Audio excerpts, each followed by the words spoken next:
हाँ तो welcome to Imagine Point YouTube channel. तो प्यारे बच्चों, इस समय जो भी बच्चे नीट की तैयारी करने में लगे हैं उनके दिमाग में बस एक और एक क्वेश्चन आ रहा है कि भाई साहब कौन से क्वेश्चन मैं पढ़ के चला जाऊं कि मेरा एग्जाम में सारे क्वेश्चंस लगभग उसी में से आ जाए। क्योंकि ये वो समय है जहाँ पर बच्चा सोचता है कि फुल सिलेबस रिवाइज करूँगा तो कहीं भूल ना जाऊँ। तो बेटा मैं उन्हीं बच्चों के लिए जिनको ये डर लग रहा है कि अगर मैं पूरा सिलेबस पढ़ के जाऊंगा और वहाँ भी बातें मेरे दिमाग से उतर गई तो भाई मेरा पेपर पूरा चला जाएगा, ठीक है ना। तो आज मैं अपने इस वीडियो में बेटा नीट 2026 वाले बच्चों के लिए ऑर्गेनिक केमिस्ट्री के कुछ इम्पॉर्टेंट टॉपिक्स चैप्टर वाइज लेके आया हूँ, ठीक है। मतलब ये कि किस किस चैप्टर में आप क्या क्या पढ़ लीजिए कि लगभग आपका काम चल जाए। मतलब मेरा मतलब ये है कि ऐसे कोई टॉपिक जो भाई साहब पूछे नहीं जाते अगर आपके सिलेबस में हैं तो मैंने उनको हटा दिया है, कट मार दिया है, ठीक है ना।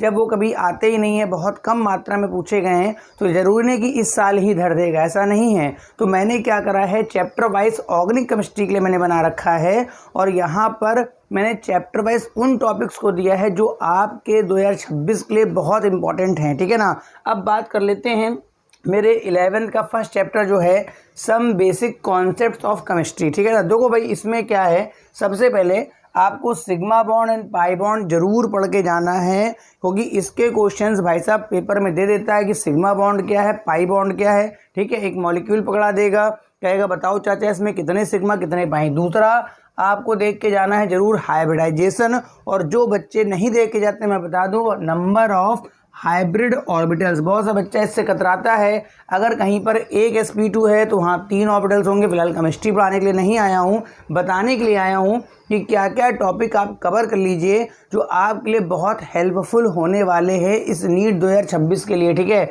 हाइब्रिडाइजेशन में कौन से, ऑर्गेनिक केमिस्ट्री में अगर आप हैं तो sp sp2 और sp3 इसके आगे नहीं, ठीक है ना, और हाइब्रिड ऑर्बिटल्स, ठीक है। उसके बाद कौन से मॉलिक्यूल प्लेनर हैं कौन से नॉन प्लेनर हैं, केवल sp2 देखना होता है, ठीक है। ऑल टाइप्स ऑफ फार्मूला का मतलब आपका जो भी है, कंडेंस फार्मूला कैसा है मेरे पास, ओपन चेन स्ट्रक्चर फार्मूला कैसा है, वो सारे फार्मूले भी आप देख जाइएगा क्योंकि सीधी सी बात है इसके क्वेश्चंस भी आपके एग्जाम में पूछे गए हैं। उसके बाद बात कर लेते हैं चैप्टर में। देखो भाई IUPAC तो आपको कोई भी इम्पोर्टेंट क्वेश्चन नहीं बता पाएगा। कोई धुरंधर व्यक्ति आ जाए और कह दे भाई ये वाली IUPAC पढ़ दो, मैं विश्वास नहीं करूंगा, ठीक है। तो IUPAC तो आपको पूरी देख के जानी है। हाँ, साइक्लो एल्केन वाला जरूर ऐड कर लीजिएगा और एरोमेटिक वाले भी आप ऐड कर सकते हैं, है ना, एरोमेटिक वाले भी आप ऐड कर लीजिएगा। मगर बाईसाइक्लो और स्पायरो आप बिल्कुल छोड़ दीजिए, कोई दिक्कत नहीं है। बाईसाइक्लो मत करके जाइए, सिलेबस में ही नहीं है, और स्पायरो भी आपको नहीं देखना है। बहुत सा बच्चा क्या करता है, कोचिंग में नोट्स बनवा दिए गए, बाईसाइक्लो का भी दिया उसमें भी टाइम वेस्ट करे पड़ा है, ठीक है। नहीं, साइक्लो एल्केन देख लीजिएगा और साथ में एरोमेटिक, बाकी ये तो पूरा फुल देखना है, ठीक है। कॉमन नेम भी भाई साहब क्वेश्चन में कभी कभी आ जाता है कि इसका कॉमन नेम लिख दो। कॉमन नेम के अलावा लिखा है some other name. Some other name का मतलब आप इसी चैप्टर में सीख लीजिए, विनाइलिक क्या है, एलाइलिक क्या है, बेंजाइलिक क्या है, बेंजो क्या है, बेंजिल क्या है, मतलब ये सम अदर नेम्स है। क्रोटन वगैरह क्या है, सब सिखाया जाता है। तो ये सारे नाम के भी क्वेश्चंस आ जाते हैं भाई साहब। देखो कुछ नहीं, ज़्यादा कुछ नहीं है, अगर आप इतना देख लेंगे तो फर्स्ट चैप्टर में से क्वेश्चन छूटने की पॉसिबिलिटी आपकी बहुत कम हो जाएगी। वीडियो पॉज करके इसका चाहे तो स्क्रीनशॉट ले लो। मैं सेकंड चैप्टर जिसको मैं बोलता हूँ GOC, उसी के अंदर डाल दूंगा आइसोमेरिज्म भी। इसको आप फटाफट स्क्रीनशॉट ले लीजिए फटाक से। देखो बेटा सेकंड चैप्टर मेरा GOC वाला है। GOC वाले में मैंने बहुत लिमिटेड चीज़ें लिखी हैं, मगर अगर आप उनको भी छोड़ के चले जाएंगे तो भाई आपका कुछ नहीं हो सकता, ठीक है ना। GOC की बात करें तो आपको बॉन्ड फिशन जरूर देख के जाना है कि बॉन्ड कितने प्रकार से ब्रेक होता है। पढ़ा होगा आपने homolytic, heterolytic, electrophile, nucleophile must है, जरूर देखना है क्योंकि कभी कभी पूछ देता है इनमें से इलेक्ट्रोफाइल छांट दो, न्यूक्लियोफाइल छांट दो, ठीक है। आपको इफेक्ट में इंडक्टिव इफेक्ट और उसकी सीरीज जरूर देखनी है, +I -I की, और मेसोमेरिक और उसकी भी सीरीज देखनी है बेटा, +I और +M और -M की, ठीक है। अगर बात करें इंटरमीडिएट में तो ये दो मोस्ट इंपॉर्टेंट इंटरमीडिएट हैं जिसका नाम है कार्बोकेटाइन और कार्बेनाइन। भले आप रेडिकल को एक बार अवॉइड कर दीजिए मगर थोड़ा बहुत समय निकाल के देख लीजिएगा बेटा। इनका स्टेबिलिटी ऑर्डर देखना बहुत ज़रूरी है क्योंकि आगे चल के SN1 SN2 में इसका काम आने वाला है, ठीक है ना। एरोमेटिसिटी आप जरूर देखेंगे, क्वेश्चन हमेशा आता रहता है कि कौन सा एरोमेटिक है कौन सा एरोमेटिक नहीं है। एसिड बेस कंपलसरी है बेटा, एसिड बेस के क्वेश्चंस भी आ जाते हैं, क्योंकि ये टॉपिक बेटा इनऑर्गेनिक को भी टच करता है, इस वजह से एसिड बेस तो आपको देखना ही है। अगर बात करें आइसोमेरिज्म की तो मेटामेरिज्म जरूर देख लेना, क्योंकि बच्चे मेटामेरिज्म गलत करके आते हैं। टॉटोमेरिज्म भी देखनी है। ज्योमेट्रिकल ऑप्टिकल देखनी पूरी है, ज्योमेट्रिकल छोटा सा पार्ट है, इसके अंदर आप ई और जेड नॉमेनक्लेचर जरूर देख लेंगे। ऑप्टिकल आइसोमेरिज्म की बात करें तो इसके अंदर कायरल सेंटर वगैरह क्या है, कौन से मॉलिक्यूल लाइट घुमाते हैं, कुछ स्पेसिफिक चीज़ें, enantiomers, diastereomers, meso compound, number of geometrical isomers. आपको जब आपने कोचिंग पढ़ी होगी या जहाँ भी पढ़ा होगा तो ज्योमेट्रिकल आइसोमर्स को कैलकुलेट करने के फॉर्मूले थे वो पढ़ के जाने हैं। और total number of stereo, total number का मतलब हो गया ज्योमेट्रिकल प्लस ऑप्टिकल। अगर आप इतना जीओसी प्लस आइसोमेरिज्म में कर लेते हैं तो उम्मीद है कि 2026 में आपका जो पेपर होगा उसमें तो जीओसी का कोई टॉपिक लगभग नहीं छूटेगा। बाकी इनकी क्वेश्चंस प्रैक्टिस भी आपको करनी है, इसको नोट कर लीजिए। अब अगले बढ़ते हैं जिसका नाम है बेटा हाइड्रोकार्बन। वीडियो पॉज करके स्क्रीनशॉट ले लीजिए इसका। बेटा बात कर लेते हैं अपने थर्ड चैप्टर जिसका नाम है हाइड्रोकार्बन। अपने आप में इसके अंदर 4 टॉपिक आते हैं, जिसमें से एक एल्केन है, दूसरा एल्कीन है, तीसरा एल्काइन और चौथा हमारे पास एरोमेटिक हाइड्रोकार्बन। तो मैं बता दूं, देखो भाई कोई भी हो एल्केन, एल्कीन, एल्काइन और एरोमेटिक, मैं मेथड ऑफ प्रिपरेशन से पंगा नहीं लेता, ठीक है। मेथड ऑफ प्रिपरेशन आपको लगभग सारे देख के जाने पड़ेंगे, पता नहीं किस मेथड से क्या बनवा ले। और फिजिकल प्रॉपर्टी भी भैया पता नहीं कौन सी दे दे, खास तौर पर फिजिकल प्रॉपर्टी ध्यान रखिएगा, वो एजर्जन और रीजन वगैरह में जरूर दे देता है, ठीक है ना। जैसे किसका बॉइलिंग पॉइंट ज़्यादा है, किसका कम है, कौन वाटर सोल्यूबल है, कौन इनसोल्यूबल है। हाँ, तो ये सब में लिखा है एमओपी। एमओपी का मतलब हो गया मेथड ऑफ प्रिपरेशन, चाहे वो वुल्स रिएक्शन हो, चाहे वो कोरी हाउस हो, या जो भी other method reduction of RX हो, ठीक है, प्लस फिजिकल प्रॉपर्टीज। हाँ, केमिकल में आपको एल्केन वाले में हेलोजनेशन जरूर देख लेना है, जो कि रेडिकल मैकेनिज्म से होता है। नाइट्रेशन भी जरूर देख लेना, मोस्टली रेडिकल से होता है। इसके बाद ये बड़ा इंपॉर्टेंट है, आपने पढ़ा होगा, आइसोमेराइजेशन छोड़ के नहीं जाना है। एक घटना है बहुत पूछता है, एरोमेटाइजेशन भी आपको छोड़ के नहीं जाना है। और कंबसन जरूर देखना है, क्योंकि आजकल वो कंबसन वाले क्वेश्चन को मोल कॉन्सेप्ट से जोड़ देता है, ठीक है। तो ये तो एल्केन का पार्ट हो गया। एल्कीन में भी मैंने पंगा नहीं लिया, एमओपी प्लस फिजिकल करके ही जानी है। हाँ, एडिशन रिएक्शन, एल्कीन के पास एडिशन बहुत इंपॉर्टेंट रिएक्शन है, हाइड्रोजन से है।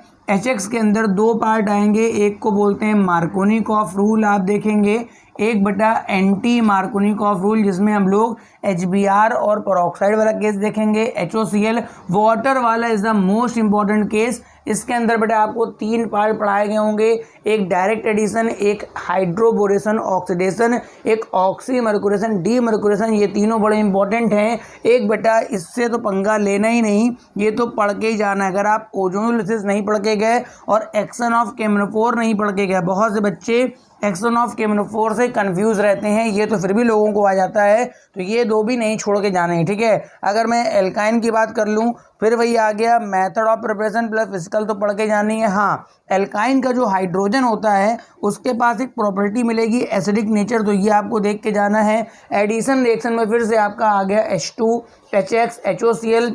वाटर वाली रिएक्शन इसकी बहुत इंपॉर्टेंट है, जिसको कुचराव रिएक्शन बोलते हैं, बिल्कुल इंपॉर्टेंट है। ओजोनोलिसिस, और फिर से आ गया एक्शन ऑफ केमिनोफोर। और हाँ, इसमें एक एक्स्ट्रा पॉइंट होता है जिसको हम बोलते हैं एसिटाइड फॉर्मेशन। आपने पढ़ा होगा कि एसिटिलीन के H को हटा के कोई मेटल लगा दें तो एसिटाइड, इसके क्वेश्चंस भी आते हैं, ठीक है ना।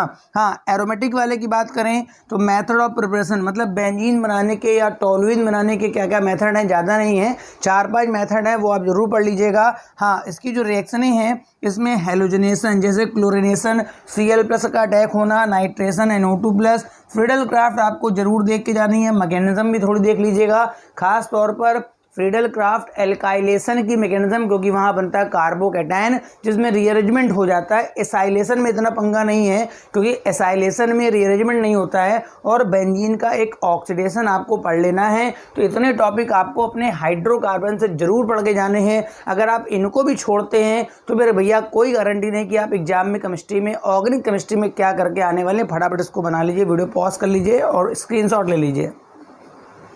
अब देखिए नेक्स्ट टॉपिक मेरे पास आ गया जो कि 4th चैप्टर जो कि इंटर सिलेबस में हम लोग आ गए, जिसमें पहला है मेरे पास हेलो एल्केन्स, दूसरा है मेरे पास हेलो एरीन्स और कुछ अदर्स में डाल रखा है। ठीक है, तो वो हेलो एल्केन्स जो हैं वो पुराने मेथड से ही बनते हैं। जैसे आप हेलोजनेशन करा दें हाइड्रोकार्बन का तो बन जाएंगे।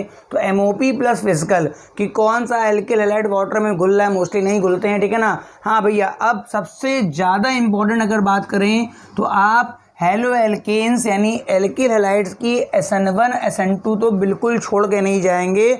इनकी रिएक्शन का ऑर्डर रेट जरूर पूछेगा, ही लिखवा लीजिए। ठीक है, प्लस E1 और E2 एलिमिनेशन आपको देख के जाना है। और RX की रिएक्शन, RX का मतलब बोलें तो एल्काइल हैलाइड यानी हेलो एल्केन्स, इसकी रिएक्शन बेटा NaCN से बहुत इंपॉर्टेंट है, फिलहाल इसी के अंदर में आएगा।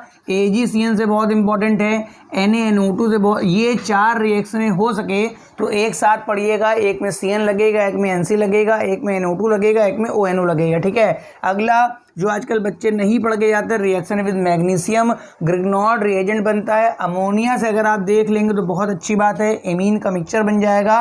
और एक वुड्स रिएक्शन, थोड़ा समय मिले तो कोरी हाउस को भी थोड़ा सा समय दे दीजिएगा। ठीक है, अगर हम हेलो एरीन्स की बात करें तो फिर वही आ गया मेथड ऑफ प्रिपरेशन, फिजिकल करके जानी। मगर हाँ, फिर भी मुझसे रहा नहीं गया, मैंने मेथड ऑफ प्रिपरेशन के 2 नाम दे दिए, सैंडमेयर और गाटरमैन रिएक्शन। ये 2 मेथड भाई साहब, ये हेलो एरीन्स बनाने के सबसे इंपॉर्टेंट मेथड है, आपको पढ़ के जाने हैं। सैंडमेयर रिएक्शन जरूर देख के जानी है, आपकी बेंजीन डाइजोनियम क्लोराइड की दोनों होती हैं। ठीक है ना। इसमें बेटा क्लोरोबेंजीन का सीएल जल्दी हटता नहीं है, इनर्ट होता है। तो ArSN2 मैकेनिज्म आपको जरूर देख के जानी है, जिसमें आपका सीएल हटेगा और OH वगैरह न्यूक्लियोफाइल लगेगा, वो आपकी SN2 नहीं होती है, ArSN2 होती है। ठीक है, इलेक्ट्रोफिलिक सब्स्टिट्यूशन देख के जाना है, जैसे nitration of chlorobenzene, halogenation of chlorobenzene. ठीक है, प्लस DDT आपको जरूर देख के जाना है, प्लस इसकी जो प्रॉपर्टीज़ वगैरह हैं, इंसेक्टिसाइड कैसे बनता है, बनता कैसे, क्लोरोबेंजीन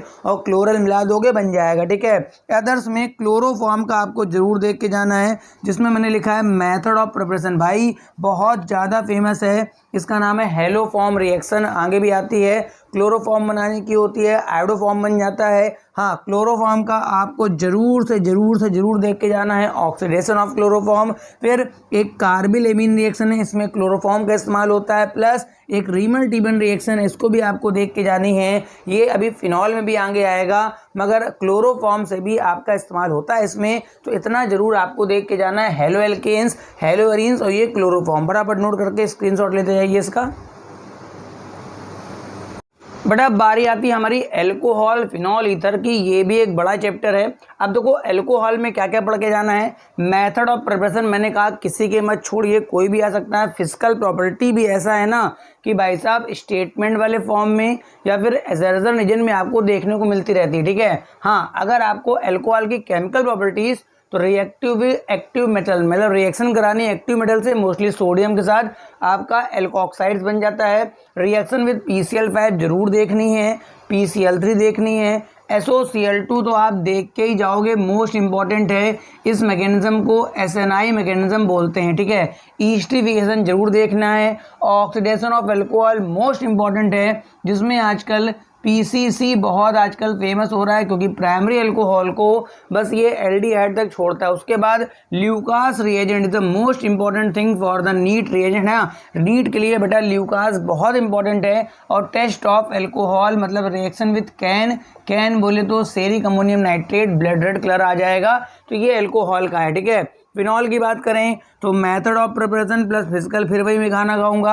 हाँ, फिनॉल की रिएक्शनों में reaction with zinc is the most important, reamer टीमन reaction, bromination बहुत इंपॉर्टेंट है। टेस्ट ऑफ फिनॉल भी होता है। नाइट्रेशन में पिक्रिक एसिड बनता है, most important. Acylation and benzoylation भी देख के जाना है। फिनोफ्थलीन का प्रिपरेशन, ऑक्सीडेशन ऑफ फिनॉल ये बड़ा इंपॉर्टेंट है, क्योंकि पैराक्विनोन बन जाता है।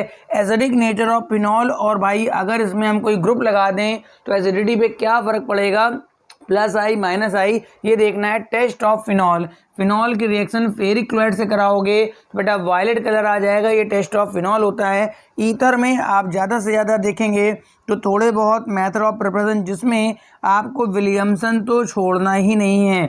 विलियमसन सिंथेसिस में ईथर बनता है, ये आप नहीं छोड़ेंगे। और ईथर की रिएक्शन HI से बिल्कुल देख के जानी है, एक 1 मोल से होती है, एक 2 मोल से होती है, दोनों देखनी है। और मैक्सिमम अगर देखना है ईथर में तो एक रिएक्शन विद PCl5। मैं जो बोल रहा हूँ इतने जो थिंग्स है ना, इतनी जो बातें हैं ना, ये भाई नीट 2026 के लिए बहुत इंपॉर्टेंट हैं। इतने टॉपिक को आप जरूर कवर करके जाइएगा।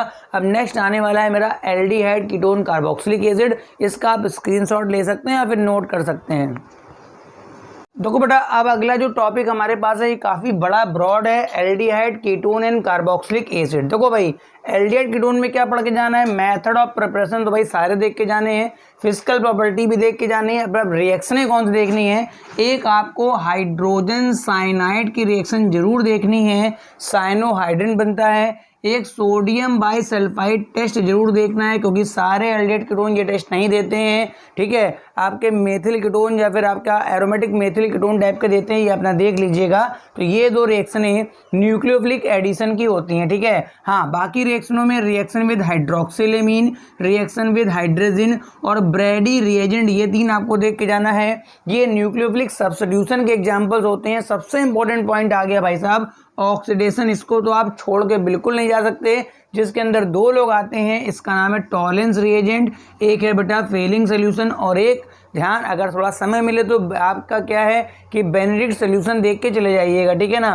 रिडक्शन की बात करें तो क्लेमेंसन देखना है, वॉल्फ किस्नर देखना है। बाकी कंडेंसेशन में मेरे पास एक एल्डोल कंडेंसेशन है, मोस्ट इंपॉर्टेंट है। क्रॉस एल्डोल भी आप देखिएगा, कैनिजारो और क्रॉस कैनिजारो। देखो भाई, एरोमेटिक वाले में केवल एरोमेटिक वाले में लगभग सब कुछ सेम रहता है, केवल आपका इलेक्ट्रोफिलिक सब्स्टिट्यूशन रिएक्शनें बढ़ जाती हैं, जैसे नाइट्रेशन, सल्फोनेशन, जो कि मेटापेडेक होगा, आपका डीएक्टिवेटर है कीटोन या एल्डिहाइड ग्रुप, तो ये साथ में जोड़ लेना है, ठीक है ना। कार्बोक्सिलिक एसिड में आ जाइए, तो पहले आ गया मेथड ऑफ प्रिपरेशन, कैसे कैसे बनता है। फिजिकल प्रॉपर्टीज जैसे एसिडिक एसिड डाइमर बना के रहता है, उसका बॉइलिंग पॉइंट ज़्यादा हो जाता है, ये भाई बड़ा इंपॉर्टेंट है। एसिडिटी ऑफ कार्बोक्सिलिक एसिड, मान लो आपको 4 बार एसिड पकड़ा देगा, वो मैं पहले बता चुका हूँ कि एसिड बेस शुरुआत में GOC में बताया था, वो आपको उसी में ही कवर हो जाता है। रिडक्शन देखना है, चूंकि आपका एसिड है तो फर्दर ऑक्सीडाइड देर से होगा, तो रिडक्शन का आपको देखना है। रिडक्शन किससे होगा, लिथियम एल्युमिनियम हाइड्राइड, ठीक है। रिएक्शन विद PCl5, तो ये एसिड का पहला डेरिवेटिव एसिड क्लोराइड बनेगा, अमोनिया के साथ एमाइड बनेगा, हीट कर देंगे एनहाइड्राइड बनेगा, ठीक है ना। इस तरह से HVZ रिएक्शन देख लीजिएगा, reaction with chlorine in presence of red phosphorus and water. Formic acid के लिए ध्यान रखिएगा, फॉर्मिक एसिड एक रिड्यूसिंग एजेंट होता है, ये कहीं ना कहीं आपको सिखाया गया होगा, ये पॉइंट आप जरूर देख लीजिएगा। प्लस थोड़ा सा विनेगर वगैरह का कंपोजिशन देख लीजिएगा कि कैसे बनता है। साथ में एरोमेटिक जब आप जोड़ेंगे ना, तो फिर वही इसमें क्या होगा कि केवल एरोमेटिक इलेक्ट्रोफिलिक यानी नाइट्रेशन, सल्फोनेशन यही एक्स्ट्रा ऐड होता है। नीट वाले की बात करें, बाकी एक्स्ट्रा कोई खास ऐड नहीं होता है, इसका आप स्क्रीनशॉट ले लीजिए। अब इसके बाद बचा मेरे पास एमीन वाला मॉलिक्यूल, एमीन वाला चैप्टर, और बचा बायो मॉलिक्यूल्स। फटाफट स्क्रीनशॉट लीजिए इसका। बट अब बात कर लेते हैं अपने एमीन वाले की। पहले हम लोग बात करेंगे अपने एलिफेटिक एमीन। तो एलिफेटिक एमीन में आप मेथड ऑफ प्रिपरेशन वो मैंने अलग से लिखे हैं। देखो भाई, हाफ मैन ब्रोमेमाइड रिएक्शन छोड़ के बिल्कुल नहीं जानी है, एक क्वेश्चन का नुकसान करवा लोगे। रिडक्शन ऑफ नाइट्राइल्स, ठीक है, नाइट्राइल का कराओ चाहे आइसो का कराओ, इसका कराओगे प्राइमरी एमीन बनेगा, इसका कराओगे सेकेंडरी। RX की रिएक्शन अमोनिया से करानी है, और गैब्रियल थैलीमाइड रिएक्शन केवल प्राइमरी एमीन बना के देता है, ठीक है ना। तो इतने आपको एमीन्स बनाने के कम से कम 9-10 मेथड होते हैं, अगर मैंने इतने सेलेक्ट करें, बाकी एक आधे एक्स्ट्रा आपको और देखने तो देख लीजिएगा। हाँ, केमिकल की बात करें तो रिएक्शन विद एसिड, क्योंकि एमीन का जो बेसिक नेचर है इसका क्वेश्चन पेपर में जरूर आएगा। Secondary amine, primary amine, tertiary, कौन आगे कौन पीछे। Reaction with HNO2 mostly alcohol बनता है, कभी कभी रीअरेंजमेंट भी होता है, जरा उसको देख लीजिएगा।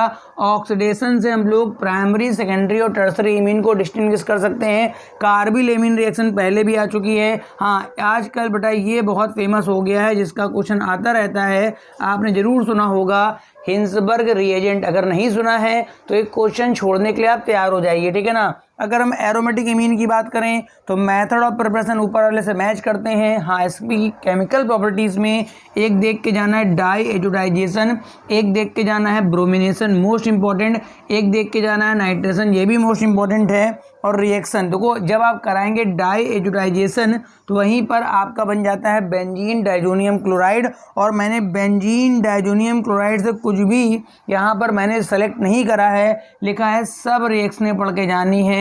बेंजीन डाइजोनियम क्लोराइड की ऐसी कोई रिएक्शन नहीं है जो पेपर में ना आती हो। हमेशा कभी सैंडमेयर लगा देगा, कभी गाटरमैन लगा देगा, कभी रिएक्शन विद KI लगा देगा, कभी आपका कुछ भी लगा देगा, मतलब उसकी सब रिएक्शनें वैसा पेपर में आ सकती हैं। तो उसका मैं कुछ भी नहीं दे रहा हूँ। कभी फिनॉल बना देगा वाटर से, तो मैंने लिख दिया है भाई, मैंने बिल्कुल रिस्क नहीं लिया है कि बेंजीन डाइजोनियम क्लोराइड ज़्यादा नहीं है, 8-9 रिएक्शनें हैं, एक बार रिवाइज मारोगे आ जाएगा। मगर इनमें अगर कुछ छोड़ोगे तो अपने क्वेश्चन का नुकसान करा लोगे। फटाफट इसको नोट कर लो या स्क्रीनशॉट ले लीजिए आप इसका। अब देखो लास्ट में थोड़ा मैं मजाक करूंगा आपके साथ कि बायोमॉलिक्यूल में आप क्या पढ़ेंगे। अरे बताओ पहले आप हो किसके, आप नीट के हो ना, तो यार बायोमॉलिक्यूल में तो यार पूरा पढ़ के जाओ कम से कम उसका तो क्वेश्चन ना छोड़ो। क्योंकि बायोमॉलिक्यूल में आप देखिए कार्बोहाइड्रेट पूरा पढ़ के जाएंगे, चाहे डी ग्लूकोज हो चाहे फ्रैक्टोज हो, उसकी सारी रिएक्शनें अधिकांश तो रिवीजन वाली होती हैं, उसका साइक्लिक फॉर्म पढ़ के जाएंगे, ठीक है ना। ये सब बातें देख के जाएंगे, ठीक है। एनोमर्स क्या है, एपीमर्स क्या है, एमिनो एसिड भी आप पूरा कंप्लीट करके जाएंगे। कभी कभी आपका पूछ देता है कि कौन सा एमिनो एसिड लाइट नहीं घुमाता, तो केवल ग्लाइसिन है। कुछ के स्ट्रक्चर 10-12 एसेंशियल एमिनो एसिड, अब बताइए एसेंशियल में कौन सा देगा, नॉन एसेंशियल में कौन सा देगा, मैं कैसे बता सकता हूँ, ठीक है ना। तो ये सब आपको पूरा लिस्ट देख के जाना है, ठीक है। विटामिन में मैं कैसे बता दूं कि वो विटामिन बी का फंक्शन पूछेगा कि B12 का पूछेगा, विटामिन सी कैसे बता दूं, कोई नहीं बता सकता। अगर आपको कोई बता रहा है मतलब वो बेवकूफ़ बना रहा है, केवल बेवकूफ़ बना रहा है। कैसे पता होगा कि विटामिन ए देने वाला है कि विटामिन सी देने वाला है। हाँ, उनके ऑर्गेनिक नेम जरूर देख लीजिएगा।